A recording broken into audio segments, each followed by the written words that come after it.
Assalamualaikum warahmatullahi wabarakatuh. Jumpa lagi bersama saya Dani ASN di channel kesayangan kita bimbelnipasn.id. Pada kesempatan kali ini teman-teman, ini keren banget. Kita akan membahas soal teknis di Jabatan Penata Layanan Operasional. Kemarin ini terakhir ada di Badan Gizi Nasional ya, dan sekarang ada di Kemenham. Nah, sebenarnya Jabatan Penata Layanan Operasional ini sama ya teman-teman ya. Cuman di saat ini instansi yang dibuka adalah Kementerian HAM. Jadi kita akan bahas soalnya gimana sih untuk soal teknis untuk penata layanan operasional ini.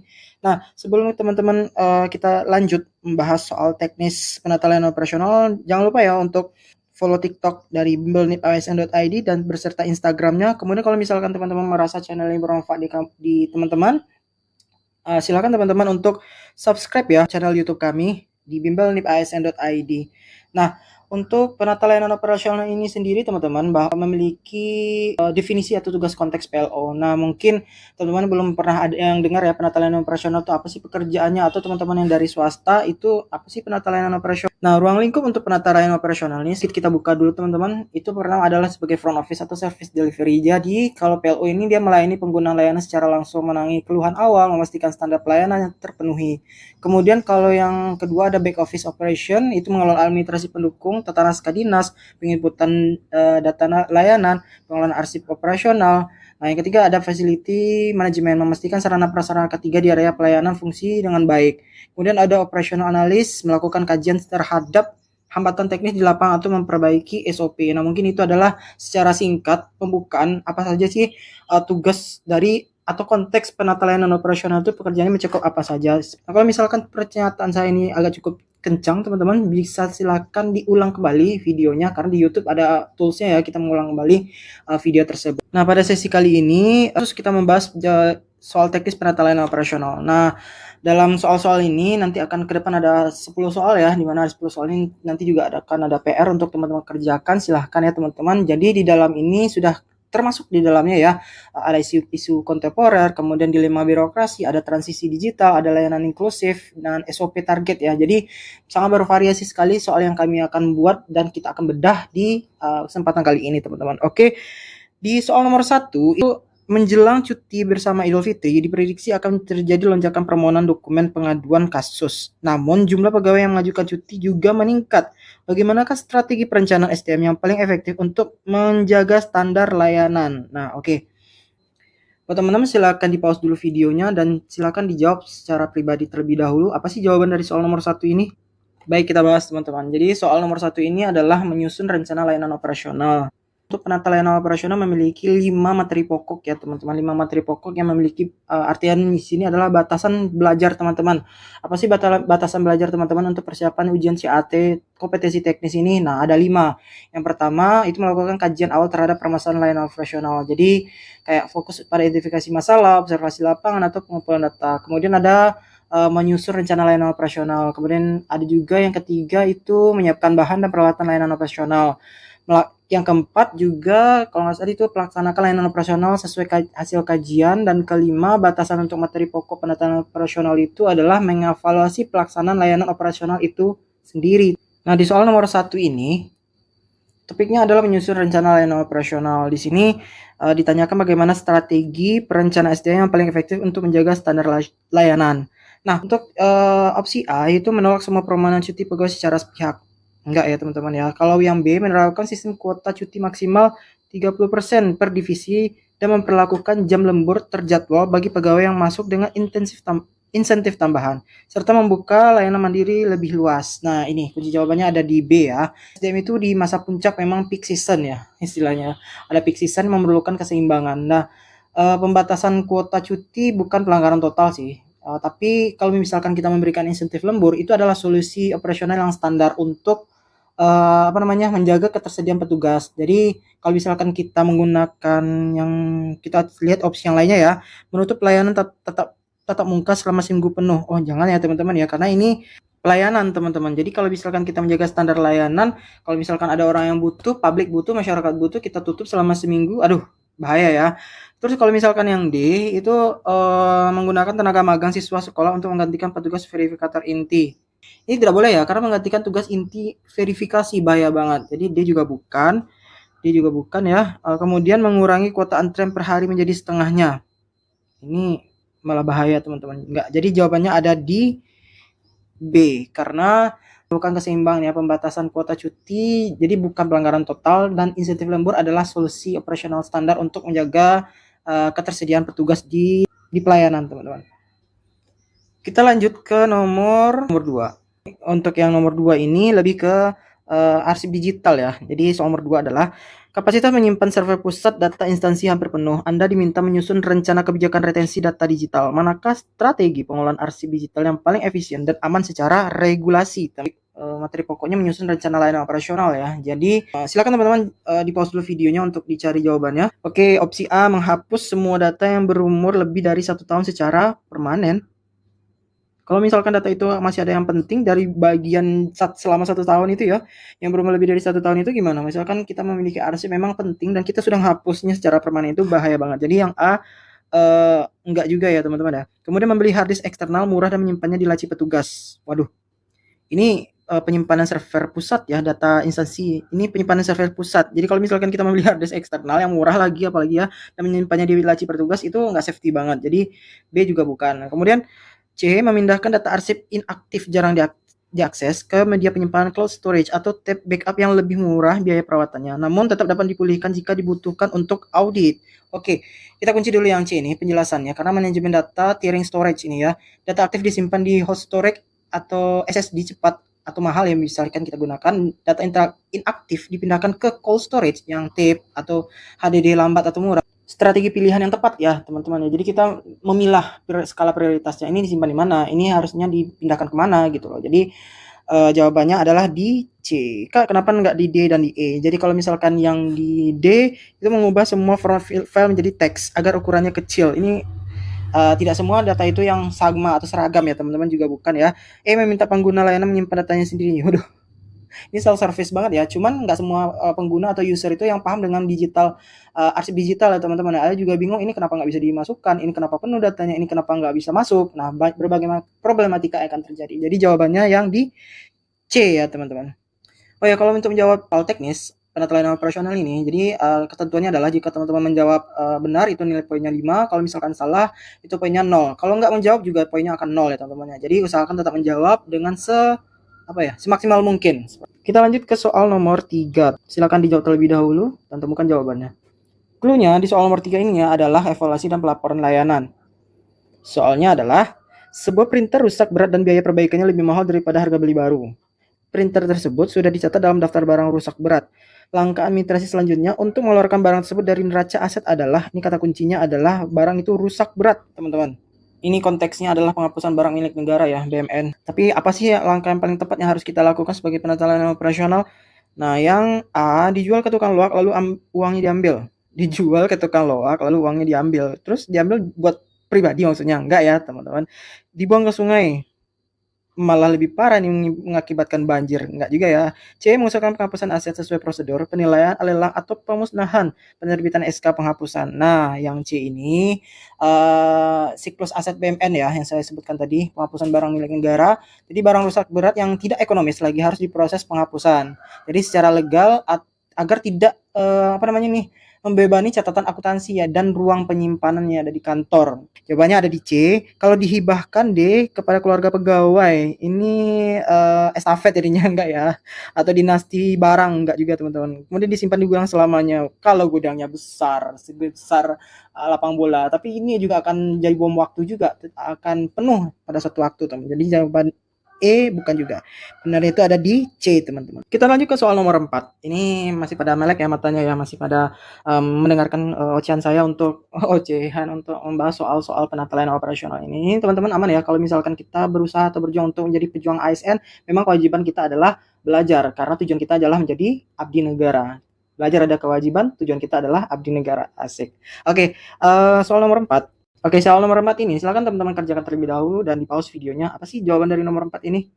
Oke, kita bahas ya teman-teman. Untuk soal nomor 4 ini masih dalam teksnya evaluasi dan pelaporan layanan. Jadi evaluasinya efektif nggak untuk efektivitas pelatihan. Jadi bulan lalu seluruh petugas telah mengikuti pelatihan Service Excellence. Namun laporan komplain bulan ini justru menunjukkan peningkatan keluhan petugas tidak ramah. Pernah nemuin nggak seperti ini ya? Apakah langkah evaluasi yang harus diambil oleh supervisor? Nah, kita sebagai supervisor penata layanan operasional ya, yang menghandle orang pengelola layanan operasional atau operator layanan operasional, apa yang harus kita lakukan? Yang A, menganggap pelatihan gagal total dan meminta uang kembali. Sebelum kita melakukan skala prioritas untuk menentukan langkah evaluasi yang harus diambil oleh seorang supervisor atau penata layanan operasional, ini nggak boleh langsung menjudge bahwa ini gagal. Nggak boleh teman-teman ya. Kita harus melakukan evaluasi terlebih dahulu sesuai dengan prosedurnya. Nah, yang B, melakukan observasi lapangan on the job monitoring untuk melihat apakah materi pelatihan yang diterapkan serta mewawancarai petugas untuk mengetahui kendala yang penerapan, misal beban kerja terlalu tinggi, membuat stres sehingga sulit ramah, karena ya sering kita temui ya kalau misalkan pekerjaan semakin menumpuk dan kita berada di bawah tekanan teman-teman, itu akan juga mengakibatkan stres atau sulit ramah. Jadi yang jawabannya ada di B, evaluasi pasca diklat ya. Ini kan post training evaluation nih. Jika pelatihan itu tidak berdampak, cari penyebabnya di lapangan. Jadi transfer trainingnya seperti apa? Ini bisa jadi masalahnya ya, bukan kompetensi, tapi di lingkungan kerja yang bebannya tinggi ini bisa menjadi win-win solution untuk evaluasi teman-teman. Jadi ini kita kunci dulu yang di B. Kita lihat yang di C. Memecat semua petugas yang dikomplain. Waduh, ini diktator banget, nggak juga ya. Mengabaikan data komplain. Malah ini menjadi bahan kita untuk menjadi evaluasi. Nggak juga ya dia. E, mengadakan pelatihan yang sama persis minggu depan. Sedangkan kita melakukan evaluasi terlebih dahulu teman-teman. Dan evaluasi yang sekarang belum kita laksanakan. Jawaban yang tepat ada di B. Masih tetap semangat teman-teman, kita akan lanjut ke slide selanjutnya. Oh ya, ini sedikit informasi teman-teman. Jadi kami menyediakan paket siap tembus P3K Kemenham tahun 2026. Amin, teman-teman, mudah-mudahan jadi ASN ya tahun 2026 ini. Nah, paket kita ada secara garis besar dua ya teman-teman ya. Ada paket Mansos One di harga promo di masih 49.000. Kemudian kalau Mansos One ini adalah paket yang digunakan bisa untuk semua formasi jabatan. Tapi ini belum ada paket kompetensi teknisnya teman-teman ya. Dan satu lagi bonusnya cuma satu, itu cuma dapat dokumen profil kamu istilah Kementerian Republik Indonesia. Ini aja yang didapat. Sedangkan kalau misalkan teman-teman mempersiapkan paket komplit dengan harga promo 99.000 ya, masih harga promo ini teman-teman sampai tanggal 3 Februari untuk jabatan penata layanan operasional, pengelola layanan operasional, analisis SDM, perencanaan ahli pertama. Ini sudah komplit dengan soal teknisnya, manajerial, sosiokultural, dan wawancara. Dan soal-soal ini udah FR banget ya teman-teman, karena sudah kita himpun dari berbagai sumber dan dari berbagai informasi secara langsung ke siswa-siswa kita, apa saja sih soal-soal yang keluar di penata layanan operasional ini gitu loh. Dan kabarnya juga apakah ada TIU? Benar, TIU ada ya teman-teman ya, dan jumlahnya variasi, ada yang dapat 7, ada yang dapat 10, ada yang dapat 12, ada yang dapat memang 15 itu soalnya TIU, tapi 15 soal TIU itu gampang banget katanya. Dan kalau misalkan ada yang dapat 10 soal TIU susah kak gitu. Nah, kami sudah merangkumnya di jabatan penata layanan operasional ini di soal-soalnya itu ya, ada yang silogisme, anonim, soal perbandingan. Kami sudah melengkapi itu semua dan teman-teman tinggal melakukan berlatih ya teman-teman uji mentalnya. Ini selama waktu 130 menit uji mental, teman-teman bisa nggak menyelesaikan soal teknis, manajerial, sosiokultural, dan wawancara sebanyak 145 soal. Nah, kami sudah menyediakan itu. Jangan lupa teman-teman untuk berlatih karena ini adalah kompetisi teman-teman. Jadi siapa yang nilainya paling tinggi, peringkatnya paling tinggi, dia akan berhak untuk jadi seorang ASN. Dan itu sudah diperingkatkan adalah kebutuhannya sebanyak total semua 500 orang termasuk di apoteker ya. Kemudian dapat bonus juga teman-teman. Nah, ini untuk dapat bonusnya, bonus pertama adalah kumpulan file materi belajar yang tadi saya sebutkan. Materi pokoknya ada 5, dan di materi pokok itu dari mana sih dasar aturannya gitu. Jadi batasan untuk teman-teman belajar. Plus kita juga berikan prioritas skala belajar dan waktu singkat ini mana sih yang harus dipelajari terlebih dahulu. Ini penting banget karena nanti teman-teman akan melalui ujian esai ya, di mana ujian esai itu ada 20 soal. Nanti masing-masing jawaban pertanyaan memiliki range nilai 0 sampai 5 sehingga nilai tertinggi adalah 100. Nah, untuk dokumen profil dan kamus istilah Kementerian HAM ini sangat butuhkan teman-teman untuk menjawab pertanyaan soal esai tadi teman-teman. Kita lanjut teman-teman, soal selanjutnya nomor 5. Oke, untuk soal nomor 5, ini topiknya melakukan kajian awal terhadap permasalahan layanan operasional. Cluenya ya. Jadi, oke kita bahas ya teman. Anggaran operasional dipotong 30%. Unit layanan harus tetap mencetak ribuan dokumen perizinan setiap bulan ya. Manakah strategi pengadaan bahan cetak yang paling efisien namun tetap menjaga kualitas legalitas dokumen? Oke, kita bedah masing-masing opsinya. A, mengganti kertas sertifikat dengan kertas koran bekas. Kalau yang A, ini apa ya, pelit ya. Kertas sertifikat diganti dengan koran bekas. Ini jadi menurunkan kualitas atau legalitas keterbacaan dokumen negara ini teman-teman. Jadi yang A enggak ya. Kemudian mengurangi ukuran font menjadi sangat kecil agar muat banyak. Ini sama, ini enggak ya teman-teman ya, karena ini juga menurunkan kualitas legalitas atau keterbacaan dokumen negara. Yang B juga enggak. Yang C, beralih ke sistem dokumen digital paperless dengan tanda tangan elektronik TTE penuh dan hanya mencetak fisik jika benar-benar diminta pengguna dengan biaya mandiri. Jika regulasi memungkinkan, memungkinkan. Nah, ini yang C adalah solusi modern yang selaras dengan transformasi digital era sekarang pemerintah ya. Istilahnya apa tuh namanya? SPBE di dalam pemerintahan ya, yang bertujuan untuk efisiensi tanpa mengorbankan kepastian hukum. Jadi kita kunci dulu yang C. Oke. D, menyewa printer dengan sistem click charge, banyak bayar per lembar yang sudah termasuk perawatan dan tinta untuk menghindari biaya investasi, aset, dan risiko kerusakan alat sendiri. Kalau yang D, ini meski ClickRange membantu dalam manajemen biaya operasional, ini tetap harus membayar setiap lembar yang dicetak kan, ya kan? Jadi jika volume tetap ribuan, penghematan 30% ini akan sulit tercapai dengan ya hanya dengan metode sewa jadinya ya. Jadi kalau yang D juga enggak. Kemudian E, meminta sumbangan kertas dari pemohon izin. Enggak ya. Ini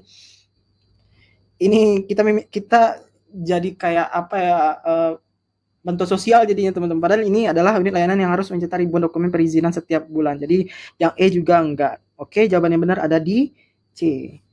Sampai di sini apakah teman-teman sudah dapat nilai 25? Karena setiap nilai bernilai 5, teman-teman.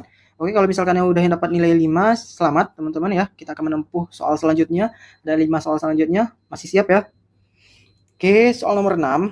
Clue-nya adalah melakukan kajian awal terhadap permasalahan layanan operasional yang merupakan salah satu materi pokok untuk materi penata layanan operasional. Jadi soalnya nomor 6 ini, oh ya, kalau misalkan teman-teman mau mengerjakan silakan di pause saja terlebih dahulu dan temukan jawaban nomor 6 ya. Kita langsung bahas saja. Untuk yang nomor 6, ruang penyimpanan arsip vital terletak di basement gedung yang dindingnya sering merembes saat hujan deras. Arsip terbuat dari kayu yang langsung menyentuh lantai. Apakah risiko terbesar manajemen aset yang teridentifikasi? Risiko kehilangan karena pencurian. Ya, ini risiko juga ya, tapi bukan hal yang terbesar yang manajemen aset yang teridentifikasi teman-teman. Jadi ini bukan. Kemudian yang B, risiko kerusakan arsip akibat kelembaban tinggi ya, jamur dan berpotensi banjir karena tadi dia dindingnya sering merembes saat hujan deras dan arsip itu terbuat dari kayu yang langsung menyentuh lantai. Jadi ini kita kunci dulu jawabannya B. Kemudian risiko arsip menjadi kering dan rapuh. Nah, dia kan para arsip ini terbuat dari kayu dan menyentuh dinding lantai. Jadi enggak juga ya teman-teman ya. Risiko kebakaran karena panas bumi. Tapi ini bukan risiko terbesarnya ya. Karena panas bumi ini ya. Kecuali dia di bawahnya itu ada gunung berapi gitu. Jadi ini enggak juga ya teman-teman. Resiko kesulitan pengambilan arsip. Nah, ruang penyimpanan ini memang terletak di basement gedung, tapi cuman untuk akses tentu kita bisa mengaksesnya dengan baik. Jadi ini bukan risiko terbesar manajemen aset yang teridentifikasi, teman-teman. Jadi jawabannya ada di B. Kita lanjut ke soal nomor 7. Kak, kecepatan Kak, videonya bisa diperlambat ya teman-teman ya. Kalau misalnya mau dipercepat juga bisa, ada toolsnya juga, ada mau 1,5, ada yang mau 1,25, bisa dipercepat juga teman-teman. Oke, kita lanjut soal nomor 7. Soal nomor 7 itu menyusun rencana layanan operasional clue-nya. Jadi rapat koordinasi lintas sektor akan diadakan besok pagi. Lintas sektor ini ya. Undangan fisik baru ditandatangani sore ini. Apakah metode distribusi yang paling efektif dan legal secara administrasi untuk memastikan undangan segera sampai ke tujuan atau sebagai ke alamatnya? Mengirimkan undangan fisik via pos biasa. Ini kapan mau sampainya? Ini enggak ya. Kemudian B, menitipkan undangan ke satpam instansi lain, ya sampai. Kalau misalkan nggak sampai buat besok kita mau ngadain rapat koordinasi gimana? Nggak juga ya. Menunggu kurir datang besok. Waduh, COD nih, nggak juga ya. D, mengirimkan pindah scan surat undangan resmi melalui email dinas atau WhatsApp kepada pejabat terkait sebagai pemberitahuan awal advance notice. Kemudian surat fisik diusulkan atau dibawa saat acara. Oke, kita kunci jawabannya di D, teman-teman. Ini logis ya. Karena dalam kondisi mendesak, teknologi digital ya, email atau WA itu sah digunakan untuk akselerasi informasi. Asalkan dokumen aslinya tetap ada, nanti menyusul. Ini prakteknya kelaziman administrasi modern saat ini, teman-teman. Ya. Untuk yang E, menelpon tanpa surat. Ini calling ngapain? Ya, jawaban E enggak juga, teman-teman. Oke, kita jawabannya adalah di D. Baik, kita lanjut ke soal nomor 8. Clue-nya di soal nomor 8 ini adalah melaksanakan layanan operasional sesuai hasil kajian. Seorang warga datang dengan emosi tinggi karena merasa dipimpong. Ya, dipimpong ya teman-teman. Nah, dioper. Bagaimana teknik komunikasi verbal pertama yang harus diucapkan petugas service recovery? Kak, kenapa service recovery sih? Ingat ya, tadi yang kita jabarkan di awal sekali itu adalah tugas atau konteks penata layanan operasional. Jadi ini merupakan salah satu tugas teman-teman nantinya juga. Yang di A, Bapak tenang dulu, jangan marah-marah. Ini memerintah teman-teman. Enggak ya. Oke, yang poin B, mohon maaf atas ketidaknyamanan yang Bapak alami. Silakan duduk dulu Pak, biar saya bantu cek permasalahannya. Lebih ke empati dan solusi. Kita kunci dulu jawaban di B. C, itu bukan salah saya Pak, itu bagian teknis. Defensif banget, enggak juga. Silakan isi formulir pengaduan di sana ya. Apatis ya, enggak juga. Diam saja menunggu warga selesai berteriak. Enggak ya teman-teman ya. Di E juga enggak. Jadi yang benar itu adalah di B, itu yang hit yang dicanangkan oleh pemerintah itu ada hear, empathize, apologize, take action. Nah, kalimat pertama harus mengandung permohonan maaf, meredakan emosi, kemudian tawarkan bantuan, memberikan harapan solusi. Jangan menyuruh tenang atau membela diri sebagai pelayan masyarakat ini posisinya. Ingat ya, pelayan masyarakat. Jadi jawabannya paling benar itu memang di B, teman-teman. Oke. Kita lanjut ke soal nomor 9. Mungkin teman-teman secara sekilas sudah melihat nih bahwa Jabatan Penata Layanan Operasional itu memang pemahamannya mendalam tentang manajemen pelayanan publik, administrasi perkantoran, dan regulasi terkait. Ya, oke.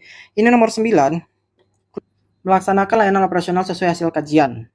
Oke, untuk soal nomor 9 ini, seorang kakek tua salah membawa berkas persyaratan. Rumahnya sangat jauh, 4 jam perjalanan. Wish. Aturan mengharuskan berkas asli. Bagaimanakah tindakan diskresi petugas yang paling bijak dan berintegritas?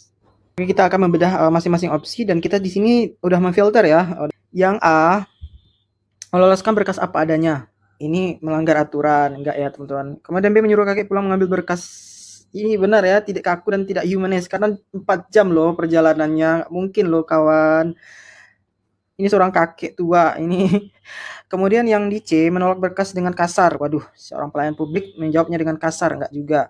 Kemudian yang D, meminta kakek menghubungi keluarganya di rumah untuk mengirimkan foto scan dokumen asli yang jelas via WhatsApp atau email. Lalu petugas membantu mencetakkan sebagai lampiran sementara untuk verifikasi dengan catatan fisik asli disusulkan saat pengambilan produk. Ya, ini adalah win-win solution. Jawabannya adalah D ya. Kita kunci dulu. Kita ke E, meminta uang transfer pengganti.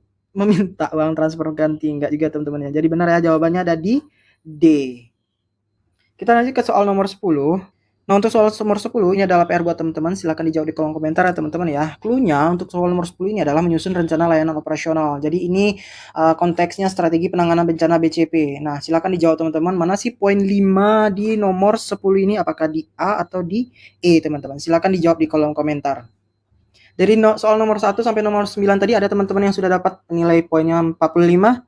Dah ya, Pak. Keren banget teman-teman. Nah, sekarang tugas teman-teman adalah uji mental. Gimana caranya dalam waktu 130 menit itu teman-teman tidak goyah dengan soal 145 soal. Jadi kurang dari 1 menit ya teman-teman harus ngejawab soal-soal itu dengan cepat karena soalnya ada total 145 mulai dari teknis, manajerial, sosiokultural, dan wawancara. Dan bagi teman-teman yang merasa channel ini bermanfaat, pemenang tidak selalu yang pintar, tapi yang duluan tahu. Like dan subscribe video ini jika bermanfaat di kamu. Terima kasih.